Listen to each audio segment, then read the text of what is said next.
內地人喺購買境外嘅保險之後，要收一個20%嘅個人所得稅。友邦消息一出嚟，當日就跌咗差唔多有1成嘅。70港元附近，短期係可以關注一下。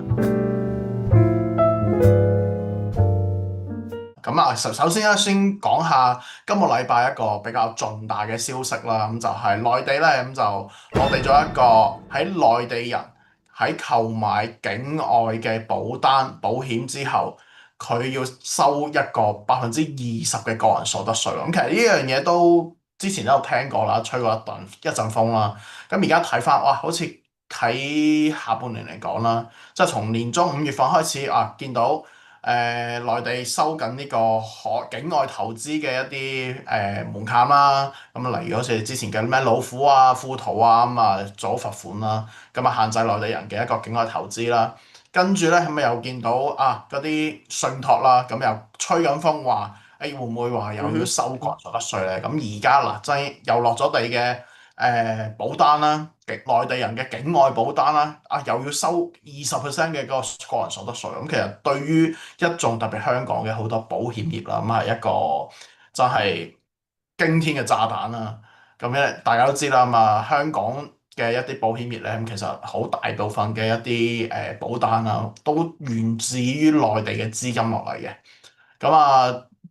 首先講啦，香港大家最熟悉嘅友邦保險啦，咁就即係首先佢就帶頭龍頭大哥啦，咁啊跌得最多啦，咁嗯。啊消息一出嚟，咁啊禮拜四當日就跌咗即係最大嘅時候，咗差唔多有1成嘅。咁嗱，King Sir呢個位又點睇咧？即係其實呢啲真係會影響咗公司未來嘅啲想像或者業績嘅。咁會唔嗯哼。會話啊？就此之後真係會少咗好多內地嘅客戶、內地嘅業務，咁對友邦係咪一個好重大嘅一個打擊咧？嗱，呢件事咧，我有好好地去了解過嘅嚇。首先呢個政策咧，佢並非新政嚟嘅。其實本身到2025年，即係舊年啦，其實已經係有喺部分嘅地區嚇，即係國內嘅，例如係北京啦、杭州啦、浙江啦，咁呢啲地方其實係部分地方已經係小範圍咁樣去做試點嘅。但係目前嚟講咧，就並唔係全國鋪開嘅。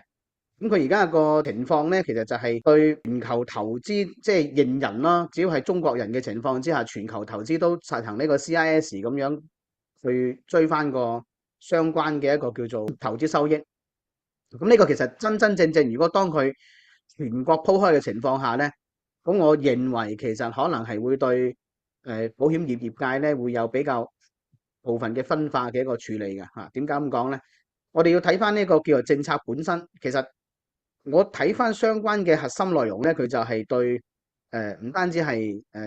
保險都要分開嘅嚇，但係對於全球所有嘅叫做，反正就係你有錢賺啦，一句講晒。嗱，哪怕係保險當中嘅存儲分紅型要徵收嘅，哪怕係退保時候本金有增收嘅部分都要徵收嘅。咁啊，或者甚至乎係喺保險公司呢個預繳費當中產生嘅利息咧，都係要徵收。咁啊，除咗咩唔收咧，就係嗰啲終身壽啦嚇。身故之後嘅賠償金啦，或者係重疾同埋醫療呢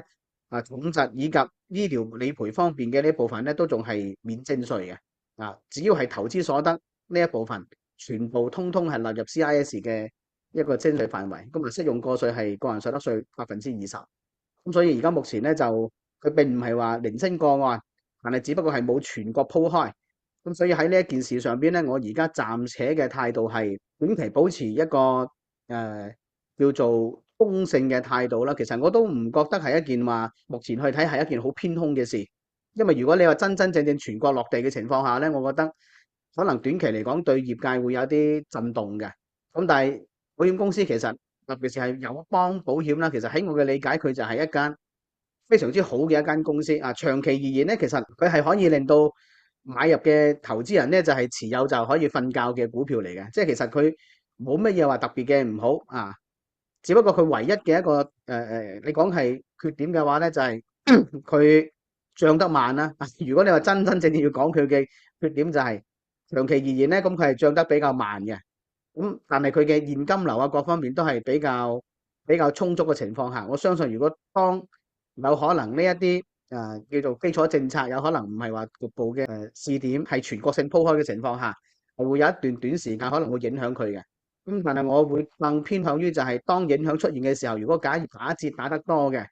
唔排除係一個價值投資嘅一個好嘅位置。咁如果就短期而言嘅話咧，我覺得首先我都係睇翻個好客觀嘅問題，就係基本面好紮實嘅業績好 OK。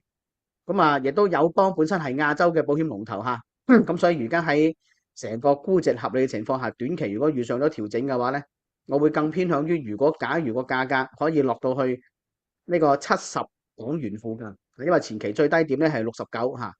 咁如果能夠短期可以就落到呢啲位咧，我反而覺得短期係可以關注一下，有一啲短期嘅吸引力。咁但係向上嘅空間咧，我會更偏向於都係先喺區間震盪，上翻去80到82附近，咁都係要等到基本面消息更全面嘅情況下咧，可能個新嘅趨勢先會再有一次突破嘅。短期嚟講，我覺得就係咁樣叫做中性嘅思維嚇，我又唔睇多，我又唔睇空，但係喺一個合理區間嘅情況下，如果真係跌咗落去嘅，就適合低位做多嘅一個叫做震盪偏多嘅思路。